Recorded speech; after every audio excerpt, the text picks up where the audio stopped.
Hi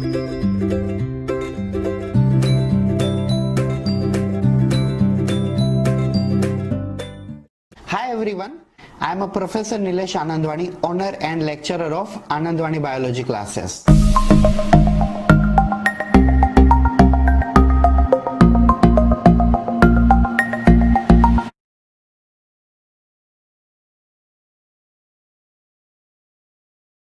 Hello everyone, welcome back to my YouTube channel. My name is Professor Nilesh Anandwani. I welcome you from bottom of my heart from my YouTube channel Biology Exam Preparation with Nilesh Anandwani. Today I have came with one of the most interesting topic, that is plasmid, one kind of a cloning vector that's called plasmid. तो सबसे पहले plasmid क्या होता है, plasmid कौन सी category में आता है मैं आपको वो बताता हूँ. Plasmid is cloning vector. ठीक है, अब आप ये दोनों चीजों को पहले समझ लीजिए. वेक्टर क्या होता है, क्लोनिंग क्या होता है. क्लोनिंग का मतलब कॉपी करना. मान लो हमारे पास एक जीन्स है, तो अगर हमें उस जीन्स की मल्टीपल कॉपी बनानी है, 1 से 2, 2 से 4, 4 से 8, अगर प्लाज्मिड में अगर हमें जीन्स की कॉपी बढ़ानी है तो हम प्लाज्मिड का यूज कर सकते हैं. So plasmid is a cloning vector. अब वेक्टर का मतलब क्या होता है. We know that suppose one person is suffering from malaria, and if mosquito bites to that person for the purpose of blood meal, तो उस मस्कीटो के अंदर भी मलेरिया पैरासाइट उस पेशेंट के मस्कीटो में आ जाएंगे. अगर इसी मस्कीटो ने दूसरे कोई ह्यूमन बीइंग को बाइट किया तो फाइनली उस ह्यूमन बीइंग को भी मलेरिया हो जाएगा. तो मस्कीटो का रोल क्या था इन दोनों ह्यूमन के बीच में, पेशेंट और हेल्दी ह्यूमन बीइंग के बीच में. So mosquito was acting as a vector for transferring parasite from patient body to the healthy person. ठीक है, तो वेक्टर का मतलब क्या होता है, ट्रांसफर करने वाला. तो हमने क्या यूज किया हुआ है as a vector, plasmid as a vector use किया हुआ है. तो प्लाज्मिड क्या करेगा, ट्रांसफर करेगा. क्या ट्रांसफर करेगा, जीन्स को ट्रांसफर करेगा. आई होप सो आपको समझ में आ गया होगा. We are using plasmid as a cloning vector. Cloning means to make a multiple copy of a genes. You can say copy of a genes is called cloning. You can make a 2 genes from one. You can make a 4 gene, 8 gene, 1000 gene, 1 lakh gene, doesn't matter. But here we are using a plasmid for multiplying the number of genes, for copying the genes. This is called cloning vector. What is vector? Vector is nothing but the transferer. Like if mosquito bites to the patient of malaria, and then same mosquito bites to the healthy person also suffer from malaria. So what was the role of mosquito? Mosquito act as a vector, or you can say courier, or you can say transferer from one person to another person. So simply we are using a plasmid for transferring genes from one organism to another organism. That's why we have given the concept plasmid as a cloning vector. तो अब हम देखते हैं plasmid होता क्या है. ठीक है, तो हम डेफिनेशन देखते हैं सबसे पहले. Plasmid is small circular extra chromosomal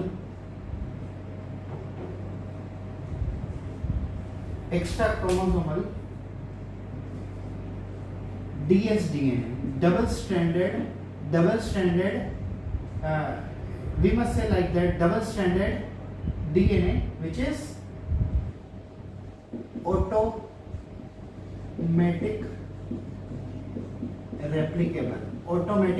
replicable. This is called plasmid. अब मैं आपको प्लाज्मिड की डायग्राम ड्रॉ करके बताता हूँ तो आपको क्लियरली समझ में आ जाएगा. Just consider that it is the इकोला bacteria. Yes, it is E. coli bacteria. Now what we are saying, plasmid is a small and it is a circular and it is extra chromosomal DNA. So this is the you can say DNA of bacteria. This is DNA of bacteria. And now we are drawing plasmid because we have to show it is extra chromosomal double stranded DNA. So here we goes. This is cloning vector. This is plasmid. See now definition again. Plasmid is a small. Is it small? Yes, it is small. It is a small and circular extra chromosomal. What is extra chromosomal? Bacteria are having their own personal DNA. Actually bacteria का DNA भी इस प्रकार नहीं होता है. Bacteria का DNA circular form में होता है. तो अगर आप इसे 6-7 बार अगर ऐसे ड्रॉ करें तो सर्कुलर डीएनए बन जाता है. ठीक है. तो it is a extra chromosomal DNA. मतलब बैक्टीरिया के पास खुद का डीएनए है ही. ये उनका प्लाज्मिड उनका एक्स्ट्रा क्रोमोसोमल है. और ये कैसा है? ये है डबल स्ट्रैंडेड डीएनए. लेकिन डबल स्ट्रैंडेड भी कैसा है? ये है circular double stranded. And it is automatic replicable. Automatic replicable मतलब जैसे हमें पता है कि डीएनए को डबल करने के लिए, कॉपी करने के लिए डीएनए रेप्लिकेशन प्रोसेस की जाती है. और डीएनए रेप्लिकेशन प्रोसेस में ऑलमोस्ट 1 to 6 स्टेप्स होते हैं. और इन 6 स्टेप्स करने के लिए डीएनए रेप्लिकेशन में काफ़ी सारी एटीपी एनर्जी यूज होती है. लेकिन ये तो ऑटोमेटिक रेप्लिकेबल है. मतलब प्लाज्मिड को एक में से 2 बनने के लिए किसी की सपोर्ट की ज़रूरत ही नहीं होती.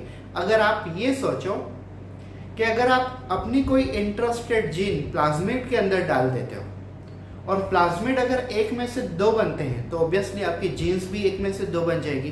प्लाज्मिड अगर 16 बनते हैं, 32 बनते हैं, 100 बन जाते हैं, तो जितने प्लाज्मिड बनेंगे उतनी आपकी इंटरेस्टेड जीन भी मल्टीप्लाई होती जाएगी. तो जीन्स का नंबर क्या हो रहा है? बढ़ रहा है ना. इसके लिए हमने क्या कहा है? प्लाज्मिड को एज अ क्लोनिंग वेक्टर कहा है.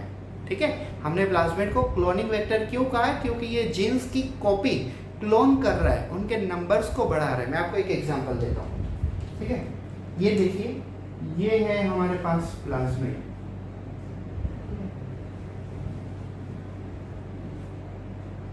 ये है हमारे पास plasmid, double stranded small circular extra chromosomal double stranded automatic replicable DNA. और हमारे पास एक जीन्स है, ये वाली. ठीक है. हमने ये वाली जीन्स को कट किया यहाँ से, तो हमें ये वाली जीन्स यहाँ पे ट्रांसफर करनी है. तो हम सबसे पहले क्या करेंगे? हम प्लाज्मिड को कट करेंगे यहाँ से, और प्लाज्मिड को कट करने के बाद ये वाली जीन्स हम यहाँ पे ट्रांसफर करेंगे. हमें पता है, हमने बायोटेक्नोलॉजी पढ़ रखी हुई है कि प्लाज्मिड को कट कैसे करते हैं. प्लाज्मिड एक प्रकार का डीएनए, तो डीएनए को कट कैसे करेंगे? By use of restriction endonuclease enzyme. ठीक है. अब ये प्लाज्मिड, हमने ये जीन्स प्लाज्मिड में यहाँ पे ट्रांसफर कर दी. अब प्लाज्मिड और जीन्स को हम यहाँ पे ज्वाइंट कर देंगे. तो देखिए, yes, this was called interested gene. हम जिस जीन्स में इंटरेस्टेड है हम उसे कहेंगे इंटरेस्टेड जीन. और प्लाज्मिड क्या होता है? प्लाज्मिड होता है वेक्टर. तो हमें पता है interested gene and vector is equal to R. R stand for recombinant. R stand for recombinant. हम जो देखते हैं ना आरडीएनए टेक्नोलॉजी, आरडीएनए टेक्नोलॉजी में क्या होता है? अगर आप एक डीएनए का पोर्शन और दूसरा प्लाज्मिड का पोर्शन, अभी ये डीएनए पोर्शन कौन सा है? ये जीन्स. और हमने क्या यूज किया हुआ है? Plasmid as a vector.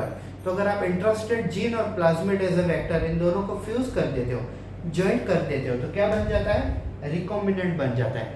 अगर इस रिकॉम्बिनेंट को अगर आप कोई होस्ट के अंदर, लाइक इकोला बैक्टीरिया, कोई होस्ट के अंदर ट्रांसफर कर देते हो, तो ये इकोला बैक्टीरिया जितने बढ़ेंगे, जैसे हमें पता है इकोला बैक्टीरिया 24 आवर्स में ऑलमोस्ट 10⁶ मतलब 10 लाख बन जाते हैं. अगर इकोला बैक्टीरिया 10 लाख बन जाए, एक एग्जांपल देके बताता हूँ. ये है इकोला बैक्टीरिया, ये है उनका खुद का पर्सनल डीएनए. और हमने अभी इकोला बैक्टीरिया में ये वाला रिकॉम्बिनेंट ट्रांसफर किया. ठीक है. इस रिकॉम्बिनेंट के अंदर हमारी इंटरेस्टेड जीन्स भी है. ये देखिए इंटरेस्टेड जीन. तो अब ये इकोला बैक्टीरिया बाइनरी फिजन, एक में से 2 होंगे, 2 में से 4 होंगे, 4 में से 8, 16, 32, 64 ऐसे होते ही जाएंगे. Yes, 1 into 2, 4, 8, 16, you can say 16, 32, 64, 128 ऐसे बढ़ते ही जाएंगे. और almost after 24 hour they will around 10⁻⁶ 10 lakh bacteria बन जाएंगे। अगर बैक्टीरिया 10 लाख होंगे तो प्लाज्मिड कितने होंगे? ऑब्वियसली 10 लाख होंगे। और हमारी जीन्स जो हमने एक ट्रांसफर की थी वो कितनी हो जाएगी?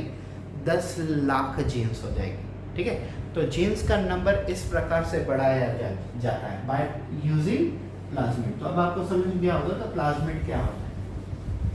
ठीक है, अब मैं आपको बताता हूं कि जनरली प्लाज्मिड के टाइप्स कितने होते हैं।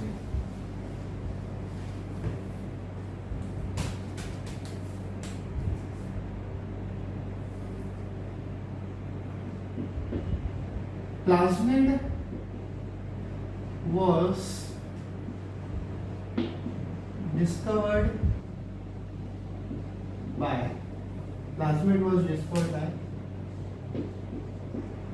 Joshua Lederberg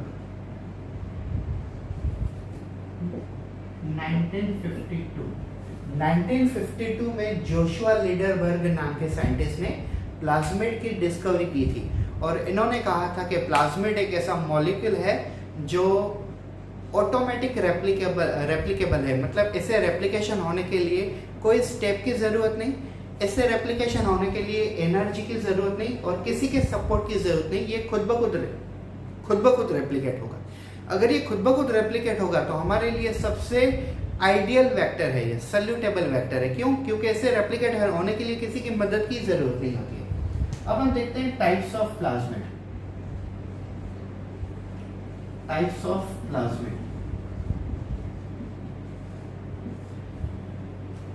So basically plasmids fall under several categories. I'll tell you one by one.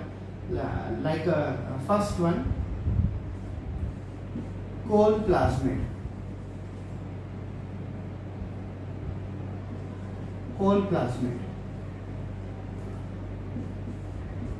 R plasmid, TR plasmid, PUC plasmid, PBR 322 plasmid. Yes, kappa particle.